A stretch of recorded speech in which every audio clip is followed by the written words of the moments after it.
Dito sa Baguio ay maraming namamasyal. Maraming mga tao ang aming nakakasalubong, nakakasalamuha.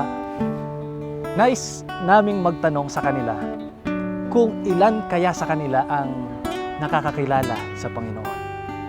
O kaya'y meron ba sa kanila ang merong personal at malalim na relasyon sa Panginoon.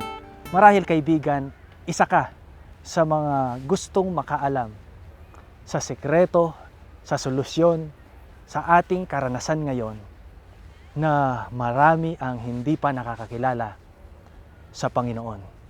Marahil gusto mong malaman paano mo makilala ang Diyos. Paano ka magkaroon ng buhay na walang hanggan. Sa talatang aking ibabahagi ngayon, makikita natin ang sagot sa mga katanungang aking binanggit ngayon. Ang ating talata ay matatagpuan sa John chapter 17, verse 3. John 17, verse 3. And this is eternal life, that they may know you, the only true God, and Jesus Christ, whom you have sent. Binabanggit dito sa talata ang sikreto kung paano tayo magkaroon ng buhay na walang hanggan. Kung ating tatanungin siguro ang mga taong ating nakakaharap sa araw-araw, paano ka magkaroon sa tingin mo ng buhay na walang hanggan? Yung iba ang sinasabi ay sundin mo ang utos. Sundin mo ang lahat ng mga kautusan na nakatala sa Biblia. Maging mabuting tao ka. Gumawa ka ng kabutihan sa iyong kapwa. O kaya magsimba ka palagi. Sundin mo ang pinagagawa sa iyo ng pastor, ng pare, or ng ninuman na nagbibigay ng payo sa iyo. Kaibigan, dito sa ating pag-aaral, simple lang ang binigay na kasagutan sa tanong na paano tayo magkaroon ng buhay na walang hanggan. Hindi ko pinapahuwalang kabuluhan yung ibang aspeto na tinuturo dito sa Biblia. Pero ang aking binabahagi ngayon, kaibigan, ang unang hakbang, paano tayo makaranas ng buhay na walang hanggan. Paano natin mapanghawakan, makamit ang buhay na walang hanggan na ipinangako sa atin ng ating Panginoon. Ang sabi rito sa talata, in order for us to have eternal life, we have to know God, Jesus Christ, whom He had sent. Yung salita na ginamit dito, kaibigan, ay know. Ang know ay, ang ibig sabihin niya sa Biblia, hindi lamang katulad ng ating regular na superficial na pagkaalam.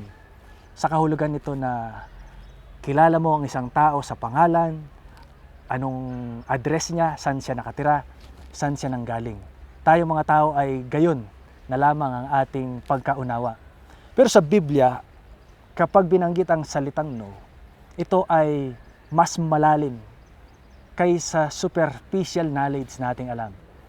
Knowing someone in the Bible means you must have a deep and personal relationship with him or her.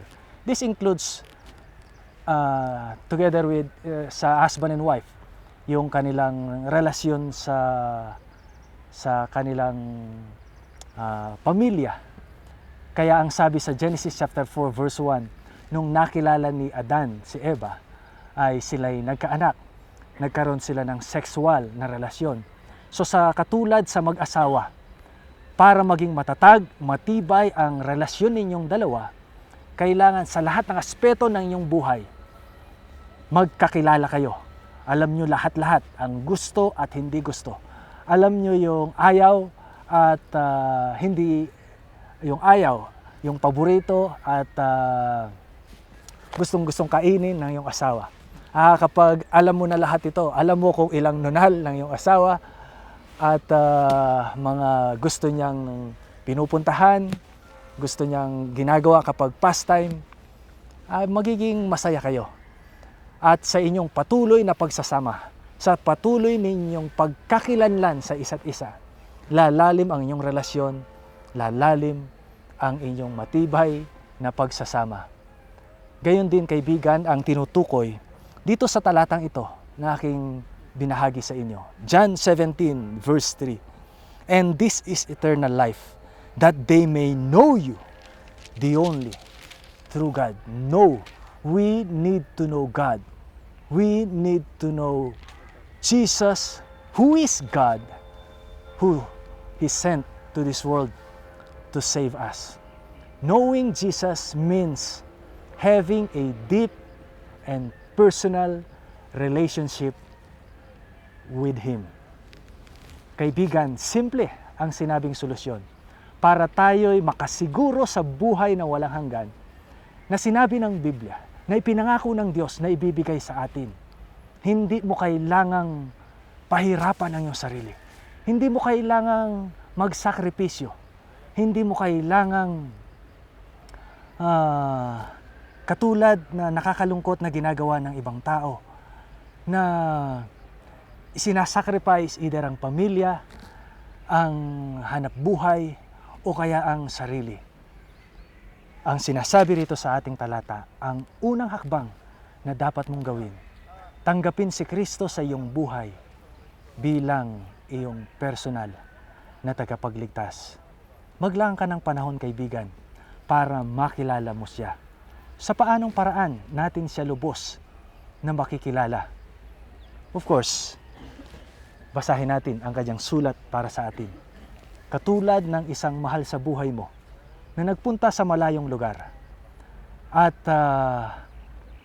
nag-iwan siya ng sulat ng mga tagubilin, mga bagay na nais niya na gawin natin, na nagpapaalala sa atin upang tayo'y maging masaya, maingatan, at patuloy natin siyang maalala.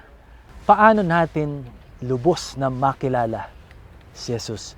Paano tayo makakagawa ng anong dapat nating gawin para lalong lumalim ang ating relasyon sa Kanya? Una, basahin natin ang Biblia.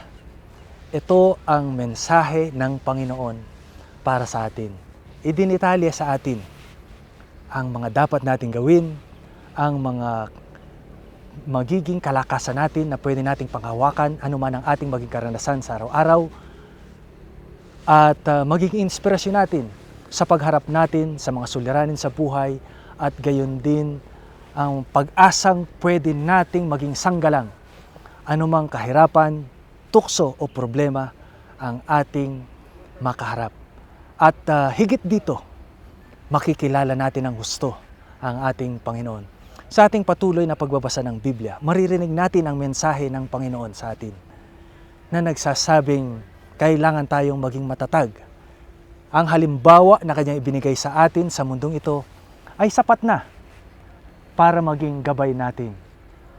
Magiging masaya tayo, magiging matuwid tayo. Hindi dahil sa ating ginagawa, kundi ito'y resulta ng ating relasyon sa Panginoon. Dahil mahal natin ang ating Panginoon, susundin natin siya. Dahil meron tayong relasyon sa Kanya, babaguhin niya tayo, tutulungan niya tayo upang makasunod sa Kanyang kalooban. At maglaan din tayo ng panahon. So liban sa pagbabasa ng Biblia, maglaan tayo ng maraming panahon sa pananalangin, pakikipag-usap sa Kanya. I-meditate natin ang Kanyang salita na ating nabasa sa Biblia, ipanalangin natin, at dito lalalim ang ating pagkakilala sa Kanya. Kaibigan, simple lang, para tayo magkaroon ng kasiguruhan na magkaroon ng eternal life. Tanggapin natin si Kristo sa ating buhay, at sa ating relasyon sa Kanya, siyang tutulong sa atin para makasunod tayo sa Kanyang kalooban, masunod natin ang Kanyang kautusan, mamumuhay tayong masaya, matagumpay, kasama ng ating Panginoon sa pamamagitan ng kapangyarihan ng Banal na Espiritu. Magiging masaya tayong mga tagasunod niya, lingkod niya, mabuting tao, mabuting Kristiyano, masayang tao na makabuluhan ang ating buhay sa mundong ito. Pagpalain kayo ng ating Panginoon.